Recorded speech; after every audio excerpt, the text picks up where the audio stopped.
விக்கி சார்கிட்டேருந்து ஒரு கால் வந்துச்சு. ப்ரோ ஒரு கதை இருக்குது கேட்குறீங்களா அப்படின்னு சொன்னார். என்ன வாழ்க்கடா அப்படின்னு இருந்துச்சு. ஏன்னா நான் நினச்சி பார்த்ததில்ல. நான் போய் கட் அடிச்சுட்டு ஒரு படம் பார்த்த டைரக்டரோட இப்போ நான் ஒர்க் பண்ணுவேன். அதுவும் எனக்கு ரொம்ப பிடிச்ச டைரக்டர். அவர் கதை சொல்கிறாரு. அவர் என்ன சொல்கிறாரு, படம் வந்து 2040 நடக்குது ப்ரோ அப்படின்னு சொன்னார். எனக்கு ஃப்யூச்சரில் ஒரு படம் பண்ணணுன்னு ரொம்ப ஆசை. நான் டேரக்டராக இருக்கும் போதே ஃப்யூச்சரில் ஒரு படம் பண்ணணும் அப்படின்றதே என்னோட ஆசையாக இருந்துட்டு இருந்துச்சு. அதுக்கெல்லாம் கதையெல்லாம் பண்ணிட்டு இருந்தேன். அப்போது இது திருப்பி ஃப்யூச்சர் அப்படின்னு சொன்ன உடனே, ஏன்னா இந்தியாவில் ரொம்ப கம்மி ஃப்யூச்சரில் பேஸ் பண்ணி படம் வர்றது. சொன்ன உடனே எனக்கு வந்து வா சூப்பர், என்ன வாழ்க்கடா அப்படின்னு இன்னொரு தடவை இருந்துச்சு. அப்போ கதை நரேஷனில் சொல்கிறாரு, இங்கே எனக்கு என்ன யாரும் இல்லையே பாட்டு வருது ப்ரோ அப்படின்னாரு. என்ன வாழ்க்கடா அப்படின்னு மூணாவது தடவை ஆகுது. ஏன்னா அந்த பாட்டு திரும்ப நான் அந்த சொன்னல அதே காதலி, அந்த காதலிக்காக நான் வந்து பாடின பாட்டு ப்ரோ அது. அதாவது நம்ம சிங்கிங் ஸ்கில்ஸை வந்து வெளியே காட்டுவோம்ல, அந்த மாதிரி வந்து காமிச்சு அவளை இம்ப்ரெஸ் பண்ணுற. அவளும் இம்ப்ரெஸ் ஆனால் நான் இப்போ பாடினேன்னா நீங்கள் கண்டிப்பாக இம்ப்ரெஸ் ஆக மாட்டீங்க. ஸோ அந்த பாட்டுக்கு திருப்பி நம்ம ஹீரோவா அப்படின்னு நினைக்கும் போது அங்கேயே நான் இந்த படம் பண்ணணும் அப்படின்னு வந்து முடிவு பண்ணிட்டேன். இருந்தாலும் சரி ஓகே ஃபுல்லாக கேட்குற மாதிரி நடிச்சிருவோம் அப்படின்னு சொல்லிட்டு அவர் சொல்கிற வரைக்கும் சொன்னார். சொல்லி முடிச்சிட்ட பிறகு இந்த படம் பண்ணுறது அப்படின்றது வந்து ரொம்ப ஃபிக்ஸ் ஆகிட்டோம். அதை தாண்டி அனிருத் ப்ரோ மியூசிக் அப்படின்னு வந்து சொன்னார். எனக்கு முன்னாடியே தெரியும் விக்கி ப்ரோனா அனிருத் ப்ரோ தானே அப்படின்னு சொல்லிட்டு அதில் எனக்கு முன்னாடியே ஒரு சந்தோஷம்தான், எப்படி இருந்தாலும் அனிருத் ப்ரோ மியூசிக் இருக்கும் அப்படின்னு சொல்லிட்டு இருந்தேன். இப்போ என்னென்னா, அனிருத் அப்படின்ற ஒருத்தரோட இந்தியாவில் இருக்கிற எல்லாருக்குமே ஒர்க் பண்ணணும்னு ஆசை. நானும் இந்தியன் தானே, எனக்கு ஆசை இருக்கும்ல. ஸோ எனக்கு அந்த ஆசை வந்து நிறைவேற்றிச்சு இந்த லைக் படம். Thank you bro, thanks for working with me. And நான் அவரோட டேலண்ட்டை வந்து அதான் நான் சொன்ன மாதிரி இந்தியாவுக்கே வந்து தெரியுங்க. ஆனால் நான் அதை தாண்டி ஒரு விஷயம் பார்த்தேன். அவர் ரொம்ப க்யூட்டு. ஆக்சுவலாக க்யூட்டாக இருக்கிறவங்கெல்லாம் நல்லவங்களா தெரிவாங்க அப்படின்றது இப்போது ட்ரெண்டாக இருக்கலாம். ஆனால் எனக்கு நல்லவங்களாம் ரொம்ப க்யூட்டாக தெரிவாங்க. அதில் நீங்கள் பயங்கர க்யூட்டு ப்ரோ. எனக்கு ரொம்ப நல்லவராக நீங்கள் தெரியுறீங்க. எனக்கு இந்த ஒரு நல்ல பர்சனோட எனக்கு இன்னும் நிறைய படங்கள் பண்ணணும் அப்படின்றத தாண்டி இல்லை, எனக்கு உங்களோட நிறைய டைம் ஸ்பெண்ட் பண்ணணும்னு ஆசையாக இருக்குது. அண்ட் அதுக்கு ஒரு ஆப்பர்ச்சுனிட்டி எப்போனா கிடைக்கும் நான் நினைக்கிறேன். Like I want to spend more time with you. And அடுத்து பிரதீப் இ ராகவ், என்னோட ஆஸ்தான எடிட்டர். இந்த படத்தில் வந்து ஒரு புது நிறைய வித்தைகளெல்லாம் வந்து இறக்கியிருக்காரு. அவரோட எடிட்டிங் இந்த டைம் வந்து ஹி வாஸ் நிறைய ஸ்க்ரீன் பிளேக்கும் ஹெல்ப் பண்ணுற மாதிரி ஹி வாஸ் கிவிங் இன்புட்ஸ். அது வந்து நான் ரொம்ப அழகாக பார்த்தேன். Thank you bro, you are a great pillar. And Ravivarman sir genius. ஒரே வார்த்தையில் சொல்லணுன்னா, நீங்கள் இப்போது இங்கே இல்லைன்னு நினைக்கிறேன் சார், ஆனால் எங்கே இருந்தாலும் இந்த படம் பண்ணதுக்கு ரொம்ப தேங்க்ஸ் சார். ஏன்னா ஒரு ஃப்யூச்சர் ஃபில்ம் அப்படின்றது வந்து ஒரு டிஓபி உங்களை மாதிரி நீங்கள் இல்லாமல் இது பாசிபிளாக இருந்திருக்காது சார். அண்ட் உங்கள் கூட ஒர்க் பண்ணிட்ட பிறகு என்னோட எக்ஸ்பெக்டேஷன் லெவல் வந்து எங்கேயோ போயிடுச்சு. Thank you sir.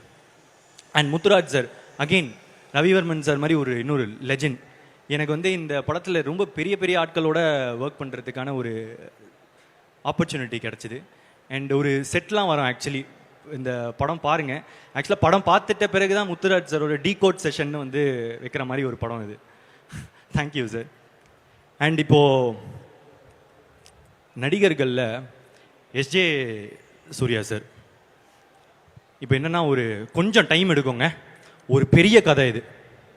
அங்கே ஆக்சுவலாக ஒருத்தங்க எஸ்ஜே சூர்யா சார் ஃபோட்டோவோட ஒருத்தர் இருக்கார். நிறைய பேருக்கு அவரை பிடிக்கும். அதே மாதிரி தான் நானும் வந்து காலேஜில் வந்து படித்து முடித்த பிறகு ஏடியா சேரணும்னு ஆசைப்பட்டேன். அப்போது எனக்கு அவரை மாதிரியே எஸ்ஜே சூர்யா சாரோட ஸ்க்ரீன் பிளேனா எனக்கு ரொம்ப பிடிக்கும். ஸோ நுங்கம்பாக்கத்தில் ஒரு ஃப்ளாட்டு, அங்கே போயிட்டு என்னோட ரெஸ்யூம் கொடுத்து சாரை பார்க்கணும் அப்படின்னு சொன்னேன். இல்லை சார் பார்க்குறது கஷ்டம், நீங்கள் ரெஸ்யூம் கொடுத்துட்டீங்களா, நீங்கள் கிளம்பலாம் அப்படின்னு சொன்னாங்க. நான் என்ன பண்ணேன், அப்படியே அந்த ஃப்ளாட் விட்டு வெளியே போயிட்டு ஆப்போசிட்டில் ஒரு படிக்கட்டு இருந்துச்சு, அங்கேயே உட்காந்துட்டேன். ஏன்னா எப்படி இருந்தாலும் சார் இப்படி தானே ஆஃபீஸ் விட்டு வெளியே போகணும், அவரை பார்த்துடலாம்ல. ஏன்னா ரெஸ்யூம் எப்போவுமே போய் சேருமா அப்படின்றது டவுட்டு தான். அதனால் அவரை பார்த்து பேசிடணும் அப்படின்னு சொல்லிட்டு அந்த படிக்கட்டில் உட்காந்துட்டேன். இந்த டைமில் நான் வந்து ஒரே ஒரு ப்ரெசன்டேஷன் போடணும்னு ஆசைப்பட்றேங்க. ஏன்னா இது ஒரு பெரிய கதைன்றதுனால, நீங்கள்லாம் காலேஜ் ஸ்டூடெண்ட்ஸ் வேறு, ப்ரெசன்டேஷன்லேயே டீல் பண்ணுறேன். ஏன்னா நிறைய கதைகள், கிளை கதைகள், கேரக்டர்ஸ் இருக்குது. அந்த ப்ரெசன்டேஷன் போடுறீங்களா?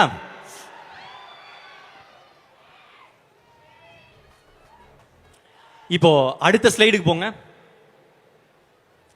இவரை உங்களுக்கு இப்போ இருக்கிற காலேஜ் பசங்களுக்கு தெரியுது கொஞ்சம் கஷ்டம், ஆனால் நான் ஸ்கூல் படிக்கும் போது இவர் ரொம்ப ஃபேமஸ். ஜோ அப்படின்ற ஒரு கேரக்டர் கனா காணும் காலங்கள் சீரியலில் பண்ணியிருந்தாங்க. எனக்கு இவர் ரொம்ப பிடிக்கும், யுத்தன் பாலாஜி. இவர் வந்து அந்த ஆஃபீஸ்க்கு போகிறாரு. இவர் போன உடனே எச் ஏ சூர்யா சாரும் போய் டைனிங் டேபிளில் உட்காடுறாங்க. அவங்க 2 பேரும் சாப்பிட்றாங்க. இப்போ அவங்க சாப்பிடும் போது அவங்க டைனிங் டேபிளுக்கு வந்ததுனால அவங்களுக்கு வாசல் தெரியும். இப்போது நான் அதனால் போய் வாசல் பக்கத்தில் நிற்கிறேன். நம்ம முகம் பார்த்து நம்மளை கூப்பிட மாட்டாங்களா அப்படின்னு சொல்லிட்டு அங்கே நிற்கிறேன். அப்போது சாரும் பார்த்தாரு. சாரை பார்த்துட்டு யார் அந்த பையன் அப்படின்னு கேட்டாங்க. சார் அவங்க ஏடியா சேர வந்தாங்களாம், நான் போக சொன்னேன், போக மாட்டேங்கிறாங்க, நான் திரும்ப போய் சொல்கிறேன். இல்லை வர சொல்லுங்கள் அப்படின்னு சொன்னார். நான் உள்ளே போனேன். உள்ளே போயிட்டு என்னப்பா அப்படின்னு கேட்டேன். இல்லை சார் உங்ககிட்ட ஏடியா சேரணும் சார் அப்படின்னு. அதான் ரெஸ்யூம் கொடுத்துட்டிங்களே, கிளம்பலாம் அப்படின்னு சொன்ன உடனே எனக்கு அப்போ ஆக்சுவலாக கார்த்திக் சுப்ராஜ் சார் ஓட ஒரு படம் பண்ணுறாரு, இறைவி அப்படின்னு ஒரு படம் பண்ணிட்டு இருக்காரு. அதில் அவர் இன்டர்வியூஸ்லாம் வந்து கார்த்திக் சுப்ராஜ் சார் பற்றி ரொம்ப நல்லா அபிப்பிராயம் வச்சு பேசுகிறாருன்னு தெரிஞ்சுது. அதே டைமில் தான் கார்த்திக் சுப்ராஜ் சார் என்ன பண்ணுறாரு, அவியல் அப்படின்னு எல்லா ஷார்ட் ஃபிலிம்ஸையும் சேர்த்து ஒரு ஃபீச்சர் ஃபில்மாக வந்து வெளியே விடுறாரு. அதில் ஒன் ஆஃப் த ஷார்ட் ஃபிலிம்ஸாக என்னோட ஃபஸ்ட்டு ஷார்ட் ஃபிலிம் வந்து செலக்ட் ஆகிட்டு இருந்துச்சு. என்னப்பா ஐ லவ் யூ. ஸோ அதில் ஒன் ஆஃப் த ஷார்ட் ஃபிலிம்ஸாக எனக்கு செலக்ட் ஆகிடுச்சு. அப்போ நான் என்ன சொல்கிறேன், சார் என்னோட ஷார்ட் ஃபிலிம் வந்து கார்த்திக் சுப்ராஜ் சாரோட அவியலில் வந்து தேட்டருக்கு எடுத்து செலக்ட் பண்ணியிருக்காங்க சார் சொன்னோடனே, டேரக்டரா நீங்கள் வாங்க உட்காருங்க அப்படின்னாரு. ஐயோ நம்ம ஷார்ட் ஃபிலிம் டேரக்டர் இவர் ஏதாவது தப்பாக புரிஞ்சுக்கிட்டாரா அப்படின்னு நினச்சேன். இப்போல்லாம் பழகிட்ட பிறகு தான் தெரியும், அவருக்கு ஒரு ஷார்ட் ஃபிலிம் டேரக்டர் ரொம்ப மரியாதை தான் கொடுத்து பேசுவாங்க. டேரக்டர்னாலே அவருக்கு ரொம்ப ரெஸ்பெக்ட். ஸோ கூப்பிட்டு உட்கார வச்சு எனக்கு கேள்விகள் கேட்க ஆரம்பித்தார். உனக்கு என்னப்பா தெரியும் அப்படின்னு கேட்டார். நம்ம எல்லாம் தெரிஞ்ச மாதிரி நடிப்போமே, இருந்தாலும் அவர் கேட்க ஆரம்பித்தார். தமிழ் டைப்பிங் தெரியுமா அப்படின்னு கேட்டார். இல்லை சார் தெரியாது சார். புக்ஸ் படிப்பீங்களா? இல்லை சார் தெரியாது சார், படித்ததில்லை. ஃபாரின் ஃபிலிம்ஸ் பார்ப்பீங்களா? பார்ப்பேன் சார். எதாவது படம் சொல்லுங்கள். ஓல்ட் பாய், அது எல்லாரும் பார்த்துருப்பாங்க, அது பழைய படம். இப்போ வந்த படம் ஏதாவது சொல்லுங்கள். ஸ்லீப்லெஸ் நைட் சார், அது கமல் சார் இப்போ ரீமேக் பண்ணிட்டு இருக்காரு, அதனால் நீங்கள் பார்த்துருப்பீங்க. வேறு ஏதாவது படம் சொல்லுங்கள். இதுக்கு மேலே இவர்கிட்ட போய் சொல்ல முடியாதுன்னு தெரிஞ்சிருச்சு, உண்மையாக தான் சொல்லி ஆகணும், சரண்டர் ஆகணும். அதனால் இல்லை சார் அவ்வளோ பார்க்க மாட்டேன் அப்படின்னு. அப்போது வந்து அவர் சொன்னார், கேமரான்றது எங்கேருந்து வருது? அங்கேருந்து தானே வருது, ஃபாரின்லேருந்து தானே வருது. நீங்கள் என்ன இப்போ போட்டுட்ருக்கீங்க? வேஷ்டியாக கட்டிகிட்டு இருக்கீங்க. விக்கி சார் வேஷ்டி கட்டிகிட்டு இருக்காரு, நான் அன்றைக்கி ஜீன்ஸ் போட்டுட்டு போயிருந்தேன். ஸோ நீங்கள் என்ன போட்டுட்டு இருந்தீங்க? வேஷ்டி ஆகிட்டு இருக்கீங்க. நீங்கள் வந்து ஜீன்ஸ் தானே போடுறீங்க, அதானே காமனாக யூஸ் பண்ண. அது எங்கேருந்து வருது? அங்கேருந்து தானே வருது. அப்போது அங்கேருந்து கற்றுக்கிறதுல என்ன உங்களுக்கு பிரச்சனை? இங்கே பாருங்க அப்படின்னு சொல்லிட்டு, இது அவர் பண்ணியிருக்கவே தேவையில்லை. அவர் ஃபோன் எடுத்து நியூ இங்கிலீஷ் மூவ் அப்படின்னு போடுறதுக்குள்ளே ட்ராப் டவுன் இறங்குது. இங்கே பார்த்தீங்களா, நான் டைப் பண்ணுறதுக்குள்ளே கீழே ட்ராப் டவுன் வருது. அந்த லெவலுக்கு ஈஸியாக போயிடுச்சு உலகம். இந்த டைமில் ஓகே சிடி கேசட்டு இந்த மாதிரி கஷ்டமாக இருந்துச்சுன்னா நீங்கள் பார்க்காததில் ஒரு நியாயம் இருக்குது. இவ்வளோ ஈஸியாக இருக்கும் போது நீங்கள் அந்த எஃபர்ட் போடலனா தப்பு இல்லையா? சொல்லுங்கள், தப்பு இல்லையா அப்படின்னு கேட்டார். தப்பு தான் சார். உங்களுக்கு என்ன வயசாகுது? 21 வயசு. போய் எல்லாத்தையும் கற்றுட்டு வாங்க. சரி கற்றுக்கிட்டா சேர்த்துப்பீங்களா? கற்றுக்கிட்டு வாங்க அப்படின்னு சொன்னார். அங்கேருந்து கீழே போனேன். கீழே போனால் யுத்தன் பாலாஜி வராரு. வந்துட்டு அன்றைக்கி என்கிட்ட ஒரு 4 வார்த்தை நல்லதாக சொன்னார்.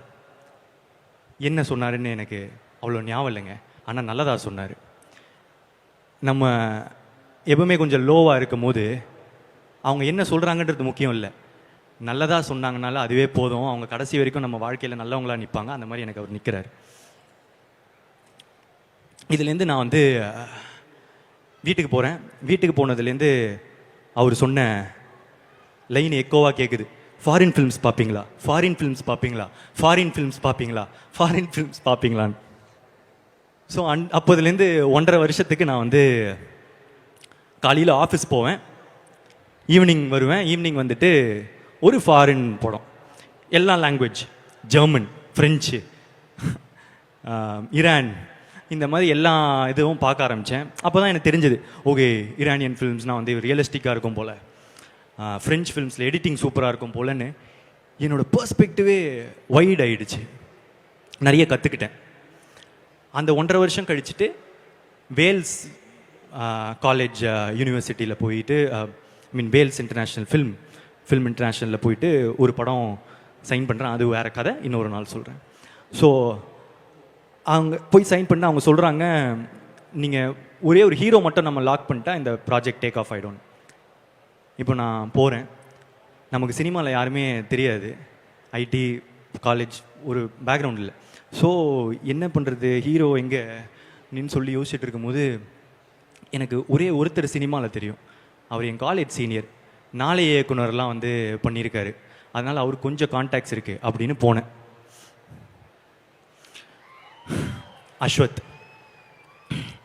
அவர்கிட்ட போயிட்டான்னா, எனக்கு வந்து எஸ்ஜே சூர்யா சார்கிட்ட கதை சொல்லணுன்னு ஆசையாக இருக்குது, ஏதாவது வழி இருக்கா அப்படின்னு கேட்டேன்.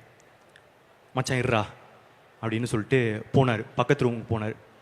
போயிட்டு கால் முடிச்சு, என்ன யாருக்கு கால் பண்ணார் தெரியுமா? ஸ்ரீகார்த்திக். இவங்க வந்து ஒரு கணம் படத்தோட டைரக்டர். இவர்கிட்ட பேசிட்டு வந்து என்கிட்ட வந்து சொன்னாங்க, மச்சான் நான் ஸ்ரீகார்த்திக்னு எனக்கு ஒரு ஃப்ரெண்ட் இருக்கான், அவன் வந்து ட்ரீம் வாரியர்ஸில் ஒரு படம் பண்ணுறான். அவன் அதே ட்ரீம் வாரியர்ஸ் வந்து மான்ஸ்டர்னு ஒரு படம் பண்ணுறாங்க. அந்த மான்ஸ்டரில் ஹீரோ வந்து எஸ்ஜே சூர்யா சார் தான். ஸ்ரீகார்த்திக் என்ன சொல்கிறான், அவனால் உன்னை வந்து அந்த செட்டுக்கு கூப்பிட்டு போக முடியுமா, அதுக்கு மேலே உன்னோடது தான்டா அப்படின்றான். நான் ஓகே நான் போதும்ண்ணா அப்படின்னு.